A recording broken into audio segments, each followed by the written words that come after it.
Hello, c'est Jenny pour les imagitateurs du JDR.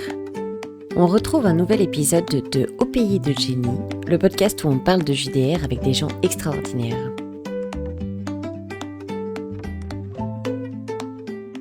J'ai le plaisir de recevoir aujourd'hui Aurora. Salut. Bonjour. Est-ce que tu veux bien nous faire une petite présentation, nous dire qui tu es, avec ce que tu as envie de mettre dedans? Ok, donc je m'appelle Aurora, je suis en études ingénieure, j'ai 22 ans Mhm. et ça fait environ, ça va faire 4 ans maintenant que je travaille sur mon jeu Ok. qui s'appelle Terre des Galilées. Et alors justement, moi je t'ai rencontré déjà à Octogone et j'ai découvert ton jeu par la même occasion. Est-ce que tu peux nous en parler, nous décrire ce que c'est, de quoi ça parle, qu'est-ce qu'on y fait? Donc Terre des Galilées, c'est un jeu qui relève du merveilleux dans le sens où c'est créé de A à Z. Ok, Donc tout ce qui est créatures, mais aussi plantes, minéraux, histoire, tout est original, disons, propre au monde. ok, Donc ça veut aussi dire que, il n'y a pas de fantaisie classique, donc pas d'elfes, pas de nains, pas d'humains non plus. ok, super. Et oui, c'est vraiment un espace, disons, un univers qui est très riche en lore Mhm, et en informations mhm. et c'est fait pour que, tout type de joueur puisse, s'y imaginer en fait. Donc tout type de joueur, que ce soit du joueur débutant, entre guillemets, au joueur aguerri, c'est ça que tu veux dire?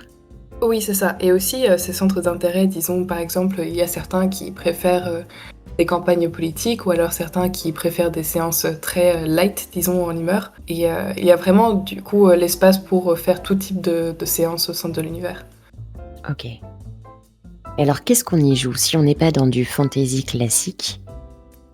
Alors, en ce moment, il y a 12 espèces jouables Ok. et c'est toujours en expansion. Ça, c'est quelque chose d'important dans ce jeu, c'est que vu que c'est un univers original, ça agrandit toujours. Ok. Il y aura toujours des nouvelles choses à apprendre.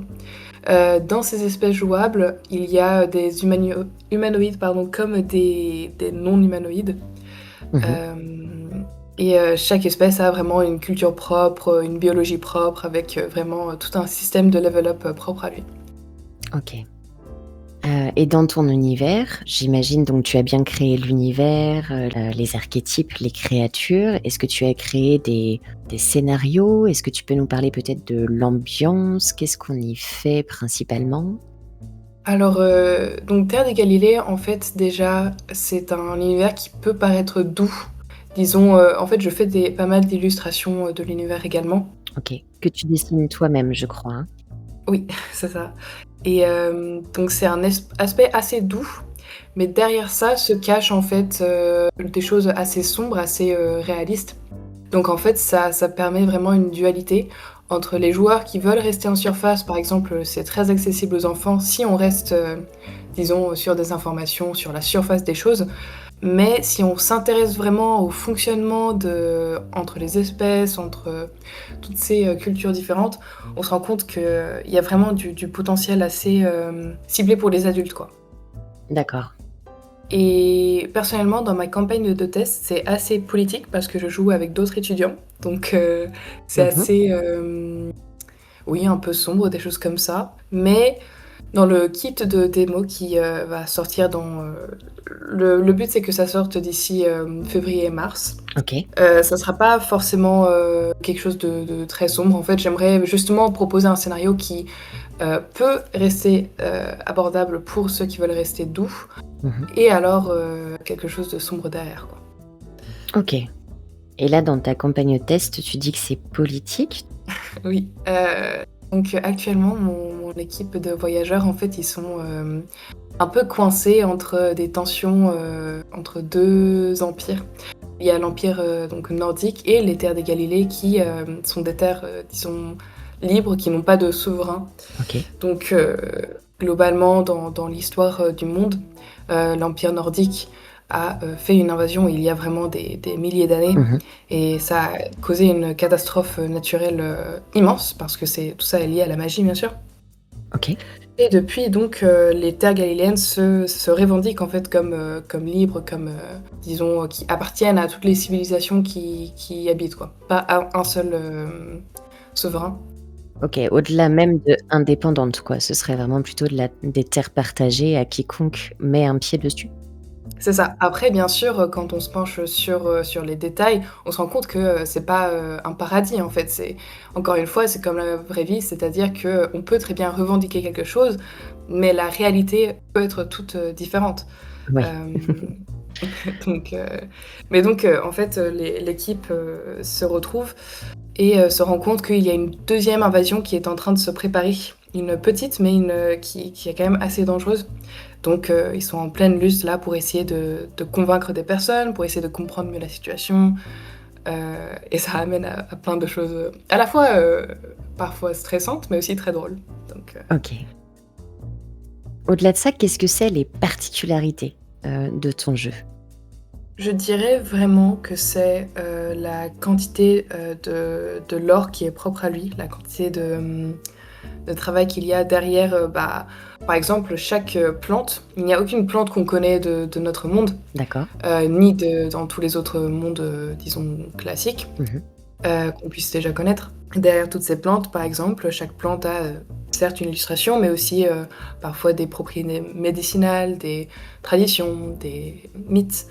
Donc c'est vraiment un jeu qui est créé pour quelqu'un qui s'intéresse au monde, enfin au nouveau monde en général, et veut se poser des questions et veut creuser, creuser, creuser. Si vous aimez vraiment, creuser un monde, surtout qui n'est pas très connu pour le coup, Oui. il y a vraiment de quoi faire. Donc ça serait vraiment cette richesse-là, oui. OK. Tu as reçu le prix mention honorable à Octogone, le prix de la Forge. Mmh mh. Qu'est-ce que ça fait? Est-ce que tu peux nous en parler un peu? Bah, j'étais très émue, à vrai dire, je m'y attendais pas du tout parce que, je suis vraiment assez nouveau. En fait, ça fait des années que je travaille mon jeu, mais quand je regarde, ceux qui étaient là à Octogone, je suis quand même une tranche d'âge inférieure Oui. et je il y a plein de choses que je ne connais pas, en fait, quand ça vient aux jeux en général, à même, par exemple, le kit de démo. Mmh. J'ai appris, qu'il fallait que j'en fasse un, par exemple, genre une semaine avant Octogone. D'accord. En fait, c'est vraiment, une découverte. En fait, je crée un jeu et la façon dont je peux le présenter au public, je suis vraiment en train d'apprendre sur le terrain, en fait, en temps réel. OK. Donc quand j'ai entendu mon nom qui était appelé, j'ai vraiment en fait, j'ai pas compris. Je j'ai vraiment eu un temps de latence et après je savais pas trop quoi dire parce que, enfin, quand je compare, vraiment au vécu des autres et au manque de connaissances et surtout d'expérience que j'ai, je je ne comprenais pas trop pourquoi c'était récompensé. Mais j'étais très, très, très honorée, vraiment. C'est d'autant plus gratifiant dans ce cas parce que tu as de ce que j'entends en tout cas, c'est un peu comme si tu avais gagné un jeu d'une façon ou d'une autre sans en connaître les règles. Je suppose, oui. Oui, C'est d'autant plus gratifiant, bravo à toi. merci beaucoup, c'est très gentil. Donc j'ai eu la chance moi de voir, hein, ce moment où on te remet ton prix, où effectivement tu semblais, totalement submergé par tout un tas d'émotions qui ne sont pas descriptibles de l'extérieur. Et qu'est-ce que ça t'a fait? Est-ce que, enfin j'imagine qu'au niveau motivation ça doit être assez fou. Est-ce que ça a augmenté ton temps de travail sur le jeu? Est-ce qu'au contraire tu t'es dit: «Bon, bah, je crois que j'ai atteint l'objectif, il est temps de calmer»? Comment est-ce que ça a impacté la suite pour toi? Je pense que ça m'a beaucoup touchée, que ce soit juste, l'événement en général et bien sûr aussi la remise des prix. Juste de voir qu'il y avait des personnes qui s'intéressaient vraiment sans me connaître personnellement. Mmh.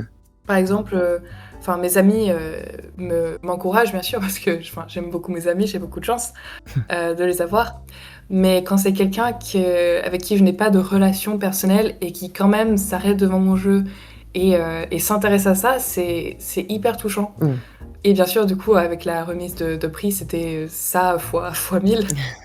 Donc oui, ça m'a vraiment motivée pour continuer et pour prendre, en fait, je dirais que ça fait 4 ans que je travaille dessus, mais ça fait 1 an où vraiment je le prends au sérieux. Je me dis: «Bah, je veux vraiment en faire un jeu accessible au public» OK. et du coup, avec l'événement, ça a augmenté aussi cette sensation que, bah, ça peut vraiment potentiellement devenir quelque chose. C'est vraiment mon rêve d'en faire un vrai jeu. OK. Après Octogone, vu que c'était tellement grand et il y avait tellement de personnes, j'ai pris une semaine ou 2 pour un peu, reprendre mes esprits parce Oui, que naturellement, je suis quelqu'un d'assez introverti. Donc j'ai pris un petit temps et maintenant du coup, je recommence. Mais oui, pour la prise de contact et tout, justement, ça oui, m'a un peu, fait un petit choc dans le bon sens, mais c'était oui, il a lourd, fallu quoi. digérer en tout cas, ce week-end quoi, au global. Oui, oui, oui. C'était ton premier octogone? Oui, c'était mon Ah oui, premier Octogone, mon premier gros événement bien sûr, j'avais fait un autre événement vraiment plus petit, mais quand même, quelques mois avant et même je OK, présentais pas mon jeu, je faisais juste, game master en fait, avec mon jeu, mais c'était pas la OK. même chose du tout. Donc oui. Octogone a cette, particularité je trouve, même sans présenter de jeu chaque année. À la fin du week-end d'Octogone, j'ai aussi besoin de quelques jours pour reprendre pied dans la réalité. J'ai toujours trouvé ça assez grisant. J'ai vu cette année, je crois, un peu plus de 18 000 personnes sont rentrées dans Octogone, avoir contact avec 18 000 personnes qui partagent cette même passion alors que les 18 000, il y a aussi pour, les jeux de société, les figurines et tout ça, mais malgré tout, on baigne un peu dans ce bain commun, dans un quotidien où le jeu de rôle est pas très répandu, c'est encore très, très niche et je trouve que quoi qu'il en soit, il y a toujours besoin, d'une journée de redescente, après Octogone. Moi, typiquement, ça fait plusieurs années que je pose mon lundi de congé. Je suis mal si je dois aller travailler, j'ai besoin de cette redescente tranquille, de rentrer chez moi, de retrouver mes marques avant de retourner au travail. Je comprends. Personnellement, du coup, j'avais pas beaucoup de cours le lundi, mais j'y suis pas allée parce que j'étais juste, à plat, totalement à plat. Et oui, c'est ça et en plus d'avoir été, mise en avant, enfin voilà, si tu dis en plus que tu as ce côté introverti, ça t'a sûrement demandé beaucoup d'énergie de te retrouver sur le devant de la scène comme ça. Donc j'imagine à quel point tu as dû ressentir ça, en mode fois 1000 quoi. Mais c'était une très bonne expérience, oui. C'était Ouais, c'est incroyable. ça, c'est ce que j'allais dire. Est-ce que tu en ressors quand même du positif? Absolument, oui, OK. c'était vraiment, ça m'a ouvert les yeux sur plein de choses, j'ai fait des belles rencontres, Mmh.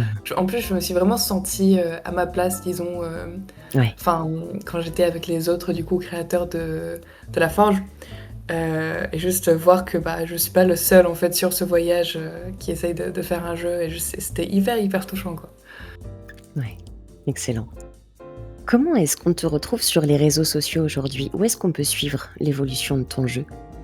Alors, du coup, c'est principalement Instagram, D'accord. avec un compte Facebook, associé, Artsy Alien, donc c'est OK. ART, donc art, ZY et Alien, ALIEN. OK. Pour les auditeurs, bien sûr, comme d'habitude, vous retrouverez les liens dans la description de la vidéo ou du podcast. Et sinon, du coup, en fait, j'ai mon Linktree avec, donc mon Instagram, Facebook et aussi mon GoFundMe où justement je fais, des récoltes de dons pour le kit de démo qui va bientôt sortir. OK. Donc tu dis qu'il va bientôt sortir. Est-ce que tu as trouvé un moyen de le faire éditer? Alors pour l'instant, j'ai parlé à plusieurs éditeurs justement à Octogone Mmh. et je me dis que dans un premier temps, surtout pour un kit de démo, je préférerais partir sur, enfin je préférais aussi, peu importe, enfin c'est juste, en général que les kits de démo, c'est, dans mon cas, publié, en auto-édition, je crois que ça s'appelle, OK. sur du imprimé sur commande. Mmh. Hem, du moins c'est les choses dont m'ont parlé les autres créateurs d'Octogone. OK. Hem Et par la suite, je sais pas encore justement, j'aimerais vu que je suis assez nouveau, j'aimerais vraiment bien me renseigner sur, toutes les façons de faire avant de, faire ma décision, en fait. OK. Donc tu pars sur une auto-édition pour la démo et tu es à la recherche d'un éditeur peut-être pour, le jeu complet pour, tu disais, mars-avril 2026, c'est ça? Alors, le kit de démo serait plutôt je dirais, entre février et avril, donc on peut dire OK. mars et ensuite, vraiment le jeu entier, ça dépendrait vraiment du succès du kit de démo. OK, d'accord. Parce que du coup, je suis étudiant, je n'ai pas vraiment, beaucoup de financement. Donc je suis très limitée là-dessus, en fait, principalement. C'est pour ça que j'aimerais bien faire le kit de démo, voir si ça plaît vraiment aux gens, et si ça plaît assez et qu'il y a vraiment un soutien, qui se forme, bah top, ça serait incroyable. OK. Super, et ben, c'est tout ce qu'on te souhaite et aux oreilles qui pourraient tomber sur, cette interview, n'hésitez pas, les contacts pour, avoir un lien avec Aurora seront en dessous dans la description. Merci beaucoup. Est-ce que tu as d'autres actualités à nous partager? Est-ce qu'il y a d'autres choses qui vont se passer, peut-être en lien avec ton jeu, peut-être pas? Je dirais que pour ceux qui sont, dans la région, lyonnaise, justement sur mon compte Instagram, j'essaye de proposer des séances, de tests. OK, Donc si jamais vous voulez, venir tester avec, moi en tant que game master, vous êtes bien sûr les bienvenus et toutes les informations seront, sur mon compte. OK. Mais du coup, j'essaye de le faire, au moins une fois par mois en général, parce qu'il y a beaucoup de choses à gérer entre les études et le travail et le jeu, mais j'essaie de Et le faire oui. autant que possible. Et tu proposes ça uniquement en physique, en présentiel, je veux dire? Ou est-ce que tu proposes aussi des parties en distanciel via, Discord ou autre? Alors moi, je suis plutôt sur du présentiel. Cependant, justement, après Octogone, je me suis rendu compte que, faire en distanciel, ça serait pas, enfin ça pourrait être, intéressant, en fait. OK, J'ai notamment, eu, quelques contacts par rapport à ça. Après, c'est une chose que je maîtrise moins, mais que j'aimerais apprendre à maîtriser. Donc je pense en effet que je vais, sans doute proposer des choses en distance aussi, encore une fois bientôt dans les mois à venir. oui, Mais c'est, disons que je fais déjà des choses en présentiel et je vais, m'ouvrir au distanciel. OK. Est-ce que tu as d'autres actualités ou est-ce que c'est déjà pas mal, hein, tu as le droit de me dire non, mais Heu, je voudrais pas passer à côté de quelque chose surtout. je pense pas avoir d'autres actualités. Je suis à la recherche de d'autres événements en fait, auxquels assister et présenter mon jeu ou alors, juste faire du crowdfunding. Mais encore une fois, je suis assez nouveau dans le monde donc je j'ai pas tout enfin je connais pas beaucoup de choses, quoi. OK. Ça va venir très vite, t'inquiète pas. Est-ce qu'il y a une question que tu aurais aimé que je te pose et que je n'ai pas pensé à te poser? Honnêtement, je pense pas. Il y a peut-être quelque chose dont tu as envie de parler et qui n'est pas forcément sorti pendant ces réponses? Sans doute peut-être les mécanismes de jeu, OK, hem, qui sont, du coup, très abordables. En fait, je voulais vraiment faire un système de jeu qui est vraiment abordable pour les nouveaux joueurs. Parce OK. que la raison que j'ai commencé à faire un jeu de rôle, en fait, initialement, c'était pour initier des personnes. Parce que j'ai énormément d'amis, qui, le concept du jeu de rôle leur plaît, mais du coup, quand ils voyaient qu'il y avait plein de règles, plein de, Mmh. choses très, disons mathématiques, moi j'adore les maths, mais pas tout le monde aime ça. Bah, du coup ça leur sortait un peu de la narration. OK. Moi, ce que je trouve le plus important, en tout cas dans mon jeu et dans le jeu de rôle, en général, ce que je préfère, c'est le côté narratif, c'est le côté vraiment immersion dans l'histoire et le fait de pouvoir accomplir des choses, soit très personnelles ou très héroïques ou voilà, en tant que joueur. Hem, donc je voulais vraiment faire un système qui n'est pas ennuyant pour, les joueurs, expérimentés, parce que du coup, Mmh. j'ai un peu testé avec, pas mal de différents profils, OK. mais où il y a vraiment pas de mal pour s'initier et je suis très contente parce que j'ai quand même, pu faire découvrir, ça à pas mal de nouveaux joueurs qui depuis jouent vraiment assez régulièrement. Donc je suis vraiment très contente là-dessus. On est plutôt sur un système de règles qui encourage le côté narratif? Pas trop de contraintes, pas trop de règles différentes pour que ce soit assez fluide, c'est ça que tu veux dire? Oui, c'est ça. Après, ça reste, disons, réaliste, genre les personnages ne sont pas trop puissants ou des choses comme ça, mais j'ai essayé vraiment de regrouper pas mal de choses ensemble pour que ce soit assez intuitif et assez, abordable, voilà, pour une première séance, que le joueur, certes, va se poser des questions, mais sera pas en train de se dire toute la séance: «Est-ce que j'ai le droit de faire ça? Est-ce que j'ai le droit de faire ça?» Ouais, Ça vient vite, quoi. OK. J'ai 2 petites questions pour terminer cette entrevue, un petit peu plus, à la marge. J'ai envie de te demander si un génie te proposait un vœu, qu'est-ce que tu choisirais?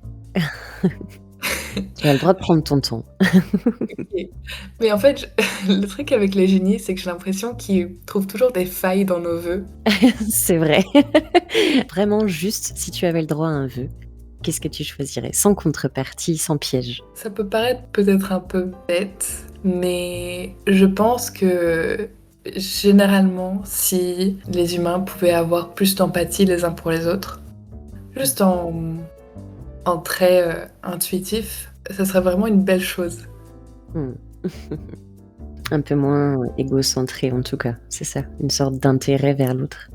Oui, c'est ça, ou en tout cas une certaine, aptitude à se poser des questions Ouais. et à chercher à comprendre, autrui, au lieu de, se faire une image, tout de suite. Je dirais que ce serait ça. C'est un beau vœu. Mais je sais que c'est pas hyper intéressant comme réponse, mais vraiment je Bah pense que ce si, serait ça. si, si, c'est toujours intéressant de savoir vers quoi ton intérêt se tourne, de façon un peu réflexive comme ça, tu vois? Je vois. Ta réponse là, pour moi, fait que peut-être que je me trompe, mais j'imagine un jeu très ouvert sur l'autre, très ouvert sur les cultures de chacune des espèces, avec cette réponse. Ça faisait quand même partie de mes, enfin principes d'intérêt dans le jeu. Tu vois? Et la toute dernière question pour clôturer cette entrevue, c'est une petite tradition au pays de Jenny, le mot de la fin, donc un mot de la langue française qui te passe par la tête là maintenant. Pas forcément le plus joli, le plus poétique, celui qui a le plus de sens, mais un que tu as envie de partager avec nous. Ébullition. Ébullition? Oui. Ok, j'aime bien, il est rigolo ce mot en plus. Oui, j'aime bien. Un grand merci à toi Aurora pour avoir accepté cette invitation. Bah, merci beaucoup à toi et à tous ceux qui écoutent d'avoir pris le temps de bah, d'écouter et de me poser des questions. À très bientôt. Oui, à bientôt.